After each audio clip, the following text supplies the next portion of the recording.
Sebuah mobil sport McLaren 720S mengalami kecelakaan mengerikan di Jalan Solo Wonogiri di Desa Telukan, Sukoharjo saat dini hari.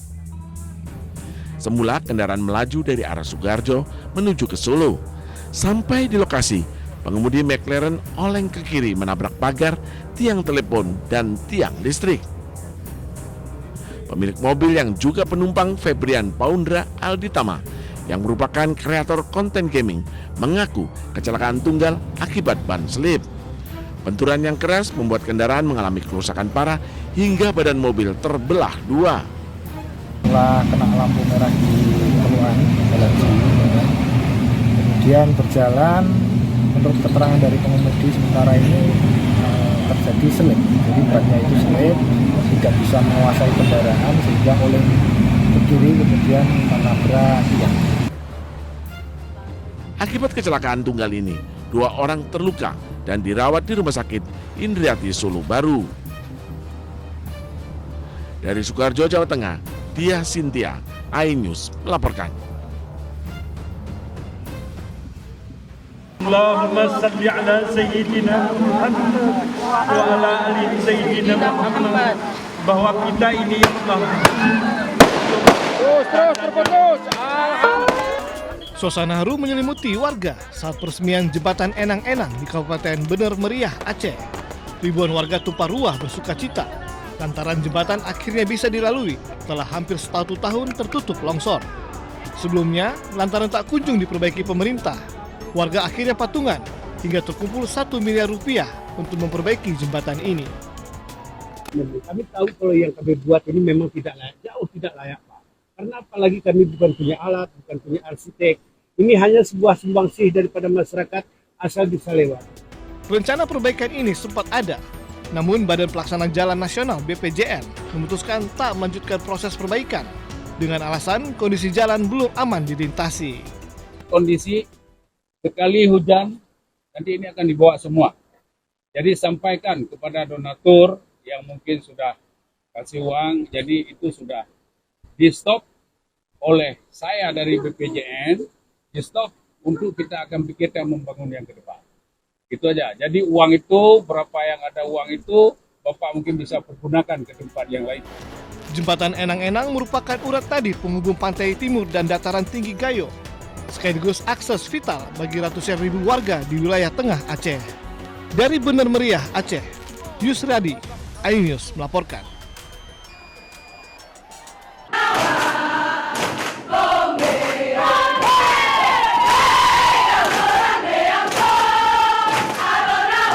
Program pelatihan bagi Sarjana Penggerak Pembangunan Indonesia atau SPPI yang akan menjadi manajer di Koperasi Desa Merah Putih dan Kampung Nelayan Merah Putih akan disempurnakan.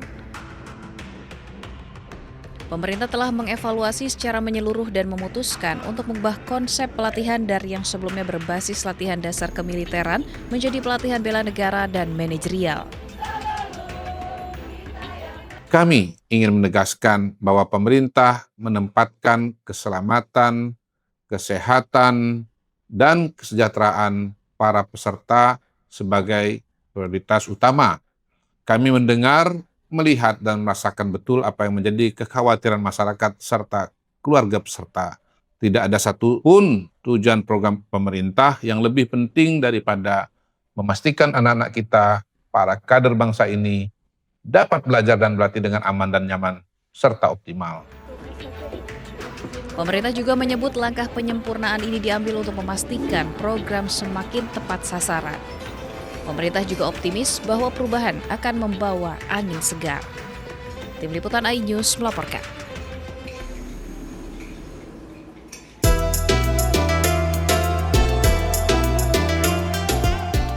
Pemerintah melalui Kementerian Haji dan Umroh mengusulkan biaya penyelenggaraan ibadah haji tahun 2027 naik sekitar Rp20 juta menjadi Rp107.300.000 per jemaah. Kementerian Haji dan Umroh menyebut kenaikan biaya penyelenggaraan haji tahun 2027 dipicu sejumlah faktor seperti turunnya nilai tukar rupiah terhadap dolar, kenaikan biaya penerbangan, hingga layanan pengurusan visa.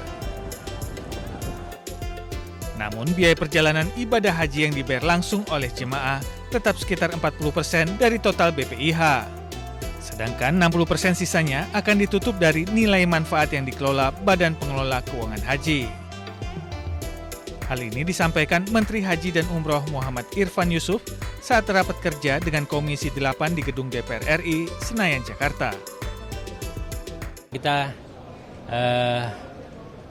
sudah mengajukan BPIH yang dengan berat memang terpaksa harus naik karena faktor dolar, faktor aftur, dan pemerintah Saudi sudah meningkatkan layanannya.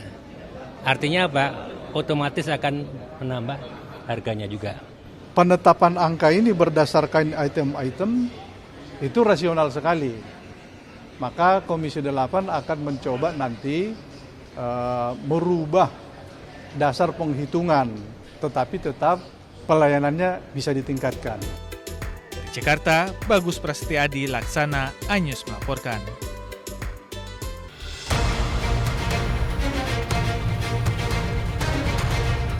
Bak kotak Pandora yang terbuka, tersangka korupsi MBG bertambah lagi. Kejaksaan Agung kali ini menetapkan Lalu Muhammad Iwan sebagai tersangka ke-7 dalam pusaran korupsi MBG. Kejagung menyebut Sekretaris Deputi Bidang Promosi dan Kerjasama Badan Gizi Nasional ini terlibat korupsi penjualan ompreng atau food tray. Modusnya, perwira polisi aktif berpangkat Brigadir Jenderal itu mencari calon mitra untuk mendirikan dapur MBG. Syaratnya, mereka wajib membeli ompreng kepada perusahaan PT SGI. Belakangan terungkap PT SGI ternyata perusahaan yang sengaja ia dirikan. Jadi perannya adalah pada tahun 2025, saudara LM ini meminta saksi YCS dan RD mendirikan suatu perusahaan ya, dengan tujuan sarana untuk melakukan penjualan alat berupa food tray kepada calon mitra SPBG dengan harga yang sudah ditentukan oleh tersangka LMI ya. Walaupun sudah menetapkan 7 orang tersangka, Ketua Masyarakat Anti Korupsi Boyamin Saiman menyebut jumlah tersangka korupsi MBG kemungkinan akan bertambah. Boyamin juga mendesak Kejagung tidak hanya menetapkan tersangka, tetapi juga harus bisa mengembalikan kerugian uang negara. Jadi ini masih banyak yang harus jadi tersangka, karena banyak yang dimanipulasi, banyak yang dikorupsi, mulai dari titik dapur, pengadaan motor listrik, ompreng, mungkin CCTV, mungkin diduga juga terkait dengan pengadaan pakaian, pengadaan tablet, segala macam. Itu sudah seharusnya Kejaksaan Agung menyasar semua yang terlibat dalam korupsi MBG dan BGN. Karena apapun ya, untuk pertama tujuan utamanya adalah pengembalian kerugian negara. Karena kalau tidak disasar nanti pengembalian kerugian negara akan minim.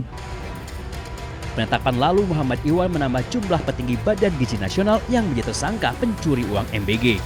Sebelumnya, Kejagung sudah lebih dulu menangkap Ketua BGN Dedan Hindayana dan 2 wakilnya, Sony Sonjaya dan Lodewi Kusum. Menyusul 3 tersangka lainnya dari pihak swasta, yakni Asep Yusuf Somantri, Glory Harimasi Hombing, dan Andri Mulyono. Tim Liputan Ainus melaporkan.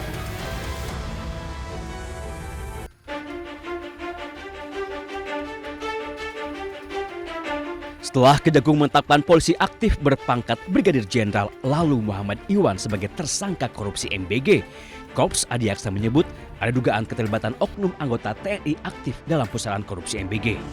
Kejagung menyebut oknum TNI berpangkat kolonel itu berinisial BU. Di dalam tubuh Badan Gizi Nasional, BU memiliki jabatan ganda, yakni sebagai Sekretaris Deputi Bidang Penyediaan dan Penyaluran dan Pejabat Pembuat Komitmen atau PPK. Sebagai petinggi di Badan Gizi Nasional, BU diduga ikut kong-kali-kong mengatur penggelembungan harga barang dan jasa, termasuk pengadaan sepeda motor listrik yang jumlahnya mencapai 21.801 unit. Walaupun sudah menemukan keterlibatan oknum TNI, namun Kejagung tidak bisa serta-merta memproses BU karena masih berstatus TNI aktif.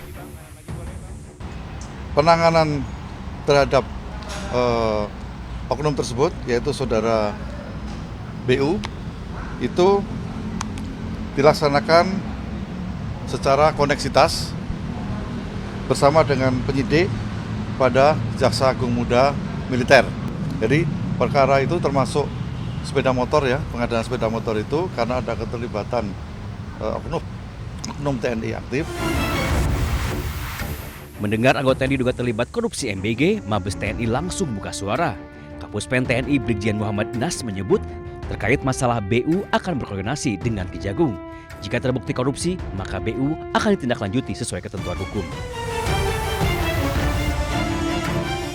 Dalam lingkaran korupsi MBG, Kejagung telah menetapkan 7 orang tersangka, 4 orang petinggi Badan Gizi Nasional, 3 lainnya dari pihak swasta.